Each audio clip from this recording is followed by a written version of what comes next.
கர்த்தருடைய நாமம் மகிமைப்படுவதாக. இன்றைக்கு நாம் தியானிக்க போகும் பகுதி ஆகாய் 2ஆம் அதிகாரம், அதன் 19ஆம் வசனம். களஞ்சியத்தில் இன்னும் விதை தானியம் உண்டோ? திராட்சை செடியும் அத்திமரமும் மாதுளஞ்செடியும் ஒலிவ மரமும் கனி கொடுக்கவில்லையே? நான் இன்று முதல் உங்களை ஆசிர்வதிப்பேன் என்று சொல்லுகிறார் என்றான். தேவன் இந்த வார்த்தையை இஸ்ரவேல் ஜனங்களுக்கு கூறுகிறார். இஸ்ரவேல் ஜனங்கள் 70 வருடம் பாபிலோனின் சிறையிருப்பில் இருந்து திரும்புகிறார்கள்.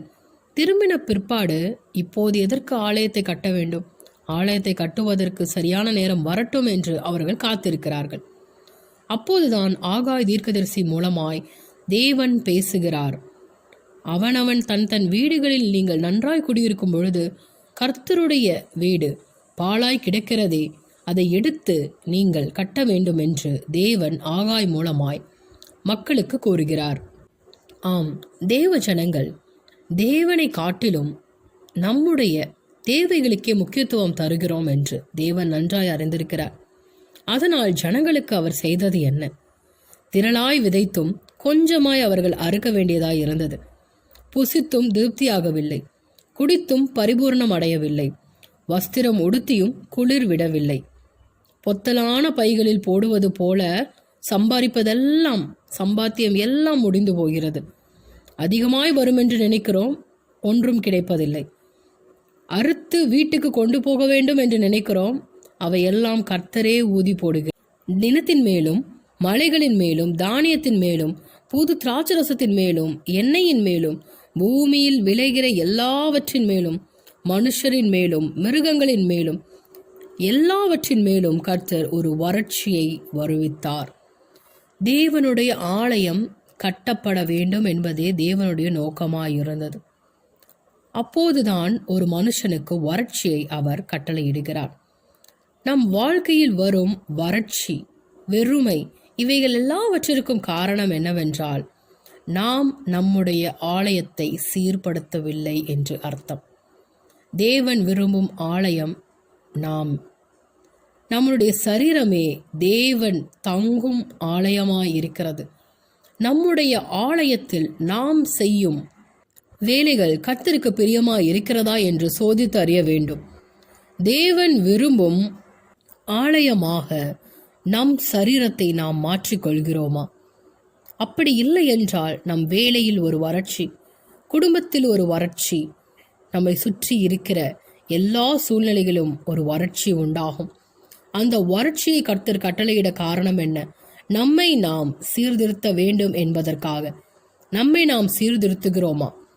இதை சீர்திருத்த வேண்டும் என்றால் நம் இருதயத்தில் நாம் யோசிக்க வேண்டிய ஒரு காரியம் உண்டு. நான் கர்த்தருக்கு பிரியமானதை செய்கிறேனா? என் ஆவி, ஆத்துமா, சரீரம் மூன்றும் கர்த்தரோடு இணைந்திருக்கிறதா என்று நம்மை நாமே சோதித்து அறிந்தால் நாம் நியாயம் தீர்க்கப்படும். நாம் கிரயத்துக்கு கொல்லப்பட்டிருக்கிறோம் என்பதை நாம் அறிய வேண்டும். தேவன் இயேசு கிறிஸ்துவை நமக்கு கொடுக்கும் பொழுது அவர் இரத்தத்தினால் அல்லவோ நம்மை நீதிமானாக்கி நம்மை இம்மட்டும் ஜீவனோடு வழிநடத்தி இருக்கிறார். பழைய ஏற்பாட்டு காலத்தில் ஆசரிப்பு கூடாரம் என்று கர்த்தர் மோசேக்கு கட்டளையிட்டிருந்தார். கர்த்தருக்கு பெரிய ஆலயம் ஒன்றும் அவர் விரும்பவில்லை. அவர் விரும்பினது ஒரு கூடாரம் அமைக்க வேண்டும் என்று. அந்த ஆசரிப்பு கூடாரத்தில் 3 விதமான அறைகள் உண்டு. ஒன்று பிரகாரம், இன்னொன்று பரிசுத்த ஸ்தலம், இன்னொன்று மகா பரிசுத்த ஸ்தலம். இந்த 3 அறைகளும் எதற்கு ஒப்புமை? நம்முடைய சரீரம், ஆத்துமா, ஆவி, இவைகளுக்கு தான் ஒப்புமை. சரீரம் என்பது பிரகாரமாக கருதப்படுகிறது. ஆத்துமா என்பது பரிசுத்த ஸ்தலமாக காணப்படுகிறது. ஆவி மகா பரிசுத்த ஸ்தலமாக காணப்படுகிறது.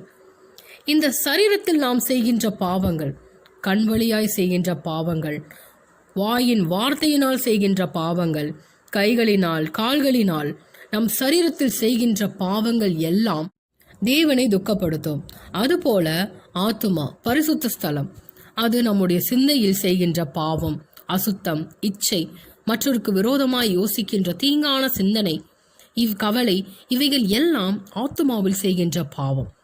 அடுத்ததாக ஆவி, தேவனோடு நாம் தொடர்பு கொள்ள விடாதபடிக்கு மாம்ச சிந்தைக்கு நாம் இடம் கொடுத்து செல்வோமே என்றால் அது ஆவிக்கு விரோதமாய் நாம் செய்கின்ற பாவம். அந்த ஆவி பரிசுத்த ஸ்தலத்திற்கும் தேவனுடைய பரலோக ராஜ்யத்தையும் தரிசிக்க விடாமல் நாம் செய்கின்ற மகா பெரிய குற்றமாயிருக்கும். இந்த ஆலயத்தை நாம் எப்படி திரும்ப கட்டுவது? தேவனிடத்தில் முதலாவது மனம் திரும்பி அவருடைய சமூகத்தில் காத்திருந்து பாவ மன்னிப்புக்கென்று பாவ அறிக்கை செய்து நம்மை நாம் சுத்திகரித்தால் முந்தின ஆலயத்தை பார்க்கிலும் இந்த பிந்தின ஆலயம் மிகவும் மகிமையுள்ளதாய் இருக்கும் என்று கர்த்தர் சொல்கிறார். நம்முடைய முந்தைய ஆலயம் எப்படி இருந்தது, பழைய மனுஷன் எப்படி இருந்தான் என்று நம்மை நாமே சோதித்து அறிய வேண்டும். அந்த பழைய மனுஷனை காட்டிலும் தேவனுக்கென்று எழும்பும் புதிய மனுஷன் புதிய ஆலயமாய் எழும்பி கர்த்தருடைய நாமத்தை நாம் பறைசாற்ற வேண்டும் என்பதே கர்த்தருடைய நோக்கமாயிருக்கிறது. பவுலுடைய உருமால்களையும் அவனுடைய கச்சைகளையும் போட்ட பொழுது அநேக வியாதியஸ்தர் குணமடைந்தார்கள். பேதுருவின் நிழல் பட்டு மரித்தவர்கள் கூட எழுந்தார்கள். அப்பேற்பட்ட மகிமை தங்கின ஆலயமாக நாம் மாற வேண்டும் என்றால் கர்த்தருக்கென்று நம்மை சுத்திகரித்து இந்த கடைசி நாட்களில் நாம் கர்த்தருக்கென்று வைராக்கியமாய் நிற்க வேண்டும் என்பதே கர்த்தர் விரும்புகிறார். 450 பாகால் தீர்க்கதரிசியின் மத்தியில் ஒரே ஒரு எலியா நின்றது போல அந்த ஒரே ஆளாக நாம் இருக்க வேண்டும் என்று தேவன் விரும்புகிறார். இந்த முந்தின ஆலயத்தை பார்க்கிலும் பிந்தின ஆலயம் தேவனுக்கு மகிமையாய் இருக்க வேண்டும் என்று தேவன் இந்த நாட்களில் உங்களை பார்த்து கேட்கிறார். இப்போதும் கர்த்தருக்கென்று நீங்கள் உங்கள் ஆலயத்தை, உங்கள் சரீரத்தை, உங்கள் ஆவி ஆத்துமாவை பரிசுத்தம் படுத்தி கொண்டு தேவனுக்கு முன்பாக கர்த்தருக்கென்று வைராக்கியமாய் நிற்பீர்கள் என்றால் நான் இன்று முதல் உங்களை ஆசீர்வதிப்பேன் என்று கர்த்தர் சொல்லுகிறார். உங்கள் வாழ்க்கையில் வந்த வறட்சிக்கு இதுவே காரணம். நீங்கள் சீர்திருத்தி கொண்டே இருங்கள். கர்த்தர் எல்லாவற்றையும் அவர் பார்த்து உங்கள் வாழ்க்கையில் உள்ள தடைகளை சீர்திருத்தி நேரான வழியில் ஆசீர்வாதமான வழியில் நடத்துவார் என்பது அதிக நிச்சயம். இந்த வார்த்தையை கொண்டு கர்த்தர் உங்களோடு பேசுவாராக.